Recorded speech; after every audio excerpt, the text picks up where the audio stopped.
그러니까 이제 건강기능식품이라고 할 때 이제 기능이라는 게 들어가잖아요. 그러니까 모든 건강기능식품은 이제 기능성이라는 용어가 이제 포함이 되는데 건강기능식품 관련 법이 있거든요, 우리나라에는. 근데 이제 거기서 기능성이라고 하는 거는 인체의 정상적인 생리 기능 또는 건강을 유지하는 기능 뭐 이런 것들을 칭한다고 보시면 돼요. 그래서 이제 그런 것들을 도와주는 기능이거든요. 뭐 예를 들어 이제 질병을 아예 치료를 한다거나 또는 뭐 예방을 한다거나 뭐 이런 목적은 아니거든요. 그건 애초부터 법전에도 그렇게 명시가 되어 있고 식약처에서도 이제 보통 건강기능식품 관리를 하는데 식약처에서도 이게 질병 치료의 목적은 아니다 뭐 이런 거를 항상 얘기를 하고 있어요. 문제는 대부분의 소비자분들은 내가 건강에 무슨 문제가 있는 경우에 건강기능식품을 찾는 경우가 많아요. 실제로 소비될 때는 건강에 뭔가 문제가 있거나 질병이 있는 분들이 그 질병에 도움이 될 거라 생각하고 기대를 하고 드시는 경우가 많거든요.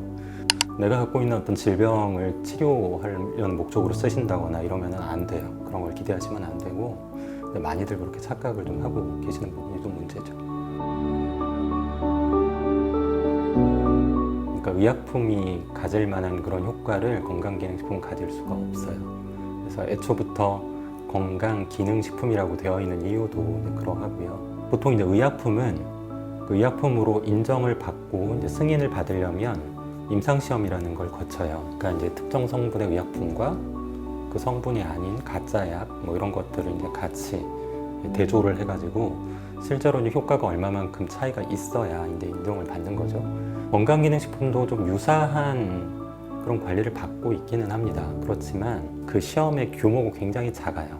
결론적으로 이제 그것 때문에 이 건강기능식품에 대해서 의약품이 갖고 있을 만한 그런 효과까지 기대하시면 안 된다라는 게 가장 본질적인 차이일 것 같습니다.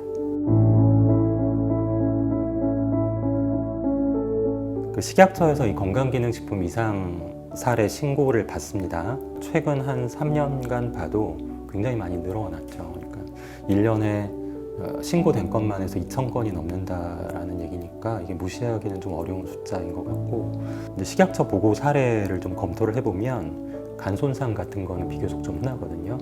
체중 감량 목적, 다이어트 목적으로 녹차 추출물 뭐 이런 것들을 좀 많이들 드세요. 이제 그걸로 이제 인정을 받은 성분이라. 근데 이제 이게 이제 고용량으로 막 드시거든요.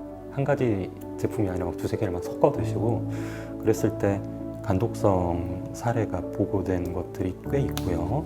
보통 소비자들은 이게 천연 제품이다 그러면은 뭔가 좀 더 안전할 것 같고 부작용도 없을 것 같고 이렇게 생각을 하지만 사실은 모든 건강기능식품은 천연이 아니죠. 다 공장에서 인위적으로 만든 천연에 있는 성분을 가져다가 가공을 한 거기 때문에 천연이라는 말에 너무 이렇게 의미를 두시면 안 되고요. 천연이라는 말이 곧 안전성을 담보하는 건 아니다. 이걸 좀 기억을 하셨으면 좋겠습니다.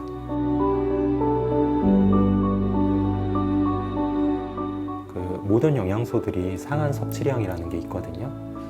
근데 이제 그거를 넘어서게 되면은 부작용의 위험성이 더 늘어난다라는 거예요. 그래서 이제 보통 건강기능식품 드실 때 한 가지 제품만 드시는 게 아니고 요새는 여러 가지 제품들을 막 섞어서 드시는데 그러면 이제 그 안에 포함된 성분들이 자기도 모르게 겹쳐져서 상한 섭취량을 초과하는 경우들이 있거든요. 근데 뭘 드실 때 그 성분들이 라벨에 다 있는데 그 성분들을 좀 잘 따져 보셔야 돼요. 근데 내가 먹는 제품들에 겹쳐져 있는 성분들이 없는지를 좀 보시는 게 좋고, 비타민 중에서는 지용성 비타민이 조금 더 이제 문제가 돼요. 비타민 A나 D, K, E 이런 건데 이런 것들은 쉽게 빠져나가지 않고 좀 체내에 축적되는 경향이 있기 때문에 좀 더 주의가 필요하고요. 비타민 D에 대한 관심이 많아져가지고 비타민 D를 많이 드시거든요. 고용량으로 제품들이 있어서 굉장히 높은 용량 드시는데 이거를 너무 고용량을 드시면 많이 드신다고 꼭 좋은 게 더 커지는 건 아니거든요. 오히려 이게 뼈 건강을 위해서 먹는 건데 뼈 건강에 더 안 좋다 이런 연구 결과들도 꽤 많아요. 일단 뭐 기저질환 때문에 여러 가지 약제를 복용을 하고 계시다면 건강기능식품을 드시는 거를 조금 더 신중하게 접근을 하셔야 돼요. 내가 여러 가지 약제를 이미 먹고 있다 그러면 거기에 더해서 먹는 건강기능식품 성분들이 상호작용을 일으킬 수가 있어요. 뭐 예를 들어서 그 홍국이라는 게 있거든요. 홍국이라는 성분이 있는데 이제 그거 뭐 이런저런 목적으로 많이들 드시는데 이게 뭐 고지혈증 좋다 그래가지고도 드시고 막 그래요. 근데 그런 성분들은 또 그 고지혈증 약으로 제일 많이 쓰이는 스타틴 성분이 있는데 그거랑 좀 이렇게 경쟁을 해가지고 또는 그 효과를 막 키운다거나 이래서 부작용 위험성이 높아질 수가 있거든요. 오메가3 같은 것도 굉장히 많이 드시는 제품인데 그 아스피린이나 뭐 항응고제 이런 거 드시는 경우에 그 약들의 효과에 더해져서 좀 피를 묽게 하는 그런 효과들이 좀 커질 수가 있어가지고 조금 더 조심하셔야 되고 뭐 예를 들어서 수술이나 시술 같은 걸 앞두고 계시다면 굳이 그게 꼭 필요하진 않으니까 뭐 드시고 있다면 중단을 좀 하시는 게 좋겠죠. 어떤 질환을 예방한다 또는 뭐 혈압을 낮춘다, 혈당을 낮춘다 식으로 표현하는 문구들은 좀 조심하셔야죠. 과장이라고 생각하시면 되고요. 건강기능식품은 의약품이 아니에요. 그러니까 하나의 그냥 상품이라고 보시면 됩니다. 그래서 결국은 모든 상품이 그렇듯 마케팅이 들어갑니다. 의약품은 사실 대중을 상대로 굉장히 많은 마케팅이 이루어지진 않잖아요. 근데 이제 건강기능식품은 이제 그런 부분이 판매에 영향을 굉장히 많이 미치기 때문에 일단은 이게 마케팅을 기반으로 한 상품이구나 라고 접근하시는 게 더 정확합니다. 오메가3 같은 거 이제 많이 드시는데 그게 이제 중성지방을 좀 낮추는 효과는 있어요. 그거는 이제 좀 확실한 효과이고 특히나 이제 비타민 D, 뭐 칼슘 뭐 이런 것들은 뼈에 좋다는 건 다 알려져 있고 그런 목적으로들 드시는데 그래서 골다공증이 좀 있다거나 이런 경우는 병원에서 처방을 하기도 하고요. 뼈 건강에 좀 문제가 있는 분들은 좀 도움이 될 여지가 있고 루테인 성분 영양제를 많이 드시는데 그게 모든 그 눈 질환 다 효과가 있는 거 아니고요. 뭐 백내장, 노안 이런 거에도 효과는 없고 단지 이제 그 황반변성이라는 질환이 있어요. 그래서 이제 노인이 되면서 많이들 이제 생기시는데 그 황반변성 초기에 그런 특정 성분의 눈영양제가 좀 도움이 된다라는 근거는 비교적 잘 갖춰져 있습니다. 분명한 거는 이제 처방되는 의약품만큼의 효과를 기대할 수는 없고요. 그리고 이제 효과가 있다고 해도 결과들이 다 연구 결과들이 다르고 그 효과 크기가 아주 크지는 않기 때문에 먹었을 때 내가 조금 뭐 편해졌다라는 효과가 느낀다면은 좀 드셔도 될 거고 그렇지 않으면 굳이 그거를 이제 돈 들여서 사 드실 필요는 없습니다.